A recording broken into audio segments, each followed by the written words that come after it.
Assalamualaikum warahmatullahi wabarakatuh. Kabajamtoota daawwattoota hordoftoota viidiyoo kana akkam nagaa fayyaa keessanii baga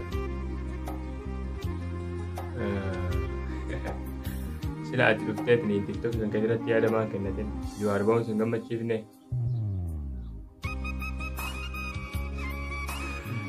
Jawaar ba'uun anaa miti sheexaanaa gammachiif sheexaanuu gaaf kan gammadda jirtu walla Jawaarii dhaba'u anaa miti sheexaanuu gammadee jira. Ani gammachuu gaafsanii walla akkamitti akka gammadee beeku namni addunyaa kana gubbaa namni akka gammadee jiratti fakkaatu haadhi tokko gammadee jira. Halkan san akka inni bahu deemnaa jalqabee kan guutuu Jawaan laalaa haga makiina itti fidanii balbala isaa duraan kaanii achitti illee inni keessaa buutee lubbuun tura kan olee maaltu uumamu dha sodaadhe lubbuun tura kan olee taasisa haga inni makiinaa keessaa daddafeen buune san guutuu laalu ture laayibiin taa'e baay'ee tokko gammadee isinillee baga gammaddanii isin jedhan deebee hin turtee naan hin jedhan ammoo wanti hunduun dhaqqaba waan ta'eef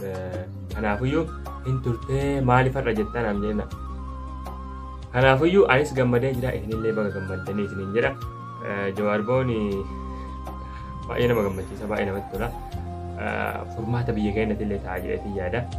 addunyaa mara akka ta'e inshaallah furmaata ta'a waan tokko na ajaa'ibamoo maal waan na ajaa'ibeetani sila maaliif namni kun guutuun akkatti isa jaalata ani kanan beeku isinummaan laala maaliif namni akkatti jaalata maaliif inni ba'uudhaan namni guutuun akka sooshaal miidiyaa akka biyya jiru sooshaal miidiyaa ofii jedhe akka biyya jiru immoo miilaan gara finfinnee itti garaman isaa wallaahi na ajaa'iba aboota jaalala rabbumatu namaa kenna jaalala addaa kana qaba anis gammadee jira isinillee baga gammaddanii jechuu barbaadeef jechuudha kana qofaa miti yoo baay'eedha kanaafiyyuu anis gammadee jira baga gammaddanii gammachuun moo akkamitti ibsan beektanii gammachuun sirbinee cabbarree kaan jennee laa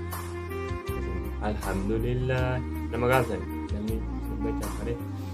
ani immoo taa'ee alhamdulillah yaa rabbi baga gadi baaftee baga hidhaanuu baaftee jechuun ture alhamdulillah galanni kan rabbiitii miree rabbiin nuu baate